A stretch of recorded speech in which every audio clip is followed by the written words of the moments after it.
इस बीच एक बड़ी खबर सामने आई है प्रयागराज से। अतीक की फरार पत्नी शाइस्ता परवीन से जुड़ी ये बड़ी खबर है। माफिया करार दिए जाने के बाद शाइस्ता की हिस्ट्री शीट भी खोलने की तैयारी हो रही है। माफिया के साथ ही अब हिस्ट्री शीट भी शाइस्ता परवीन की हिस्ट्री शीट बनने वाली है।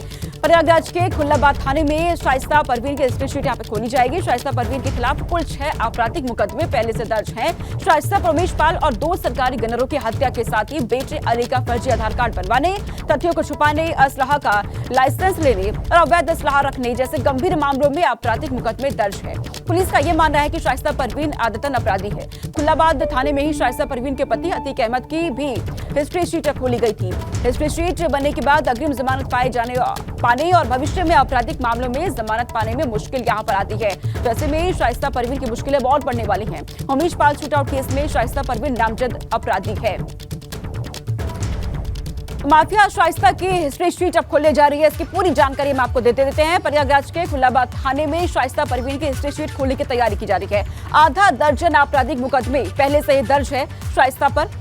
शाइस्ता परवीन के खिलाफ कुल 6 आपराधिक मामले दर्ज है। उमेश पाल और 2 सरकारी गनरों की हत्या के मामले में भी शाइस्ता परवीन यहां पर आरोपी है। बेटे अली का फर्जी आधार कार्ड बनवाने के मामले में भी शाइस्ता परवीन आरोपी है। तथ्यों को छुपा करके असलहों का लाइसेंस लेने का भी शाइस्ता परवीन पर आरोप है। इसके अलावा अवैध असलाह रखने जैसे तमाम गंभीर मामलों में भी मुकदमे दर्ज है। आपराधिक मामले यहां पर शाइस्ता परवीन पर दर्ज है। प्रयागराज पुलिस का यह मानना है कि शाइस्ता परवीन आदतन अपराधी है। खुल्लाबाद थाने में ही अतीक अहमद की भी हिस्ट्री शीट खोली गई थी। अतीक अहमद की हिस्ट्री शीट का नंबर 53A था। हिस्ट्री शीट बनने के बाद जमानत मिलने में मुश्किल यहां पर होगी। उमेश पाल शूटआउट केस में शाइस्ता परवीन नामजद आरोपी है। शाइस्ता परवीन पर 50,000 का इनाम यहां पर घोषित है। लंबे समय से फरार वो चल रहे हैं। मोहम्मद मोइन मेरे साथ जुड़ चुके हैं। इस खबर पर अधिक जानकारी वो देंगे। मोइन, क्योंकि शाइस्ता परवीन लंबे समय से फरार चल रही है, पुलिस लगातार ढूंढने की कोशिश में लगी हुई है, लेकिन इन सबके बीच अब ये जानकारी है कि हिस्ट्री शीट भी खुलने जा रही है शाइस्ता परवीन की, जिस पर पहले से तमाम आपराधिक मुकदमे दर्ज है। अब आगे कितनी मुश्किलें शाइस्ता परवीन के लिए?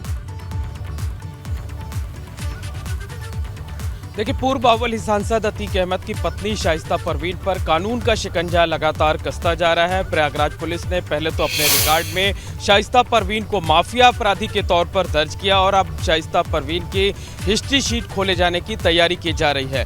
प्रयागराज के खुल्लाबाद थाने में शाइस्ता परवीन की हिस्ट्री शीट खोली जाएगी।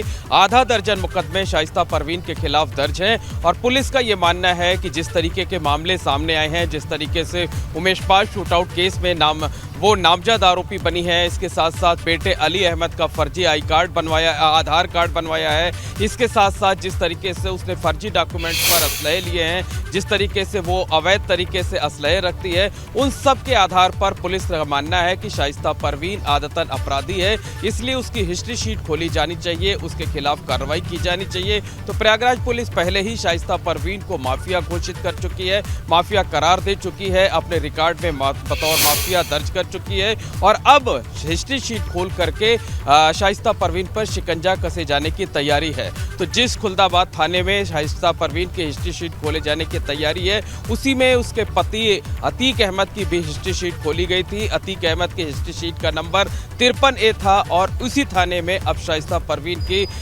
जो हिस्ट्री शीट है वो खोले जाने की तैयारी की जा रही है। तो कुल मिलाकर मकसद ये है कि शाइस्ता परवीन पर किसी तरीके से पुलिस और कानून का शिकंजा कस सके, ताकि आने वाले दिनों में अगर वो अग्रिम जमानत के लिए जाती है कोर्ट तो उसे आसानी से अग्रिम जमानत ना मिल सके और अगर बाद में भविष्य में वो कभी जमानत के लिए आती है तो उसे जमानत ना दी जा सके। तो कुछ इस तरीके की तैयारी प्रयागराज पुलिस की है।